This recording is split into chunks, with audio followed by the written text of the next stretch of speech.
सभी को नमस्कार। मैं आपका दोस्त आशीष गौतम। मैं आपको बता दूं, जैसे ही कानपुर मेट्रो बर्रा एरिया में एंट्री करती है, ऐसे कई ऐसे कार्य हैं जो आम व्यक्ति के जीवन में सीधा प्रभाव डालेंगे। आज हम उसी गंभीर मुद्दे से बात करेंगे कि कानपुर मेट्रो जब बर्रा में एंट्री कर रही है तो क्या क्या प्रभाव यहाँ पे लोगों को जीवन में आने वाले हैं, कुछ लाभ हैं, कुछ हानि है। इन सब के बारे में डिटेल में बात हम करेंगे, पूरा वीडियो देखिएगा।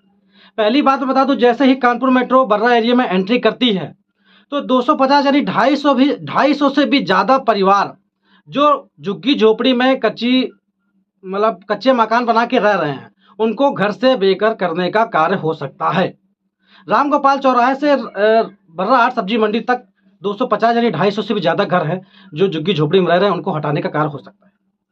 दूसरी अगर मैं बात करूं तो बाईपास से लेकर रामगोपाल चौराहे तक जो भी रेडी सब्जी वाले, ठेले वाले, ये जो फुटपाथ पे जो व्यापार कर रहे हैं छोटे मोटे, कम से कम 150 ऐसे लोग हैं जो इनके ये व्यापार करने से, फुटपाथ के व्यापार करने से इनका घर चल रहा है, उनको हटाने का कार्य भी हो सकता है मेट्रो आने से, बर्रा एरिया में मेट्रो आने से। ये दूसरा सबसे बड़ा मुद्दा है। तीसरी अगर मैं बात करूं, उसकी तो मैं लगातार बात कर ही रहा हूं कि 500 से भी ज़्यादा पेड़ काटने का कार्य करेगी ये मेट्रो कंपनी, क्योंकि मेट्रो जब यहाँ आएगी तो उससे 500 से भी ज़्यादा पेड़ काटने की अनुमति लाई, ये मैं आपको पहले ही बता चुका हूँ। चौथी अगर मैं बात करूं कि यहाँ पे जब मेट्रो आ रही है बर्रा एरिया, ये चारों तरफ गांव से घिरा हुआ एक एरिया है। इधर मेहरबान सिंहपुरवा है, इधर रनिया है, इधर कैंदा है। यहाँ पे सैकड़ों एकड़ जमीन जो है उपजाऊ खेती है, यानी कि जमीन है जहाँ पे राशन गल्ला उगता है, उसको खत्म करने का भी काम होगा। क्योंकि जैसे ही मेट्रो यहाँ पर बनना स्टार्ट हो जाएगी, कंप्लीट हो जाएगी, तो यहाँ पर लोग अपनी ज़मीन लेना चालू करेंगे और उस उपजाऊ ज़मीन को खत्म करेंगे और उसमें प्लाट कटिंग करके बेचने का कार्य चालू करेंगे, तो उपजाऊ ज़मीन भी खत्म होगी।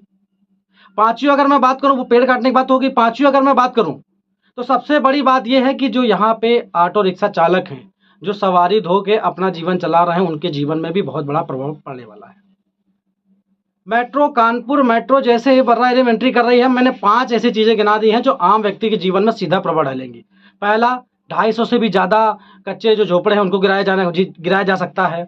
दूसरा, जो फुटपाथ पे लोग काम कर रहे हैं, जो अपना व्यापार चला रहे हैं, उनको हटाया जा सकता है। तीसरा, 500 से भी ज़्यादा पेड़ काटे जाएंगे, ये भी उम्मीद है। चौथा, उपजाऊ जमीन को खत्म किया जाएगा। जो अगल बगल गाँव है उनके उपजाऊ जो खेती वाली ज़मीन है उनको खत्म किया जाएगा, क्योंकि लोगों को रहने की ज़मीन चाहिए, जगह चाहिए। और पांचवा, जो चालक है, रिक्शा चालक है, जो अपना रिक्शा चालक जो सवारी धो के अपना जीवन चला रहा है, उनके भी जीवन में प्रभाव पड़ने वाला है। अब समझो कानपुर मेट्रो बर्रा में आएगी, इतना बड़ा प्रभाव आम व्यक्ति के जीवन में पड़ने वाला है। और जो अपने उत्तर प्रदेश सरकार है, इसके बारे में कोई भी विषय चर्चा नहीं कर रही है। जो लोग यहाँ रह रहे हैं, जो अपने पक्के मकानों पे अच्छी स्थिति में है, उनको कोई मतलब नहीं है। उनकी तो मकान की संपत्ति की वैल्यू बढ़ने वाली है। आम व्यक्ति के जीवन में बिल्कुल निचले स्तर है, उनके जीवन में बहुत बड़ा प्रभाव पड़ने वाला है मेट्रो आने पर। जो मैंने आपको 5 ऐसी चीज़ें गिनाई हैं, जब कानपुर मेट्रो यहाँ आएगी तो उन पर प्रभाव पड़ेगा। तो उस पर हमें रोकना है। हमें उत्तर प्रदेश सरकार से कहना है कि इन पर विचार करें, उनसे विनती करनी है, विनम्र प्रार्थना करनी है कि सर इनके बारे में कुछ सोचें, तब मेट्रो आप लाएँ। ये आपसे मेरी विनम्र प्रार्थना है। चलता हूँ, इस पर विचार करिएगा। मैं लगातार ये बात कर भी रहा हूँ कि इसको रोकने कार्य करें। ठीक है, जब तक के लिए चलता हूँ। नमस्कार, जय हिंद, जय भारत।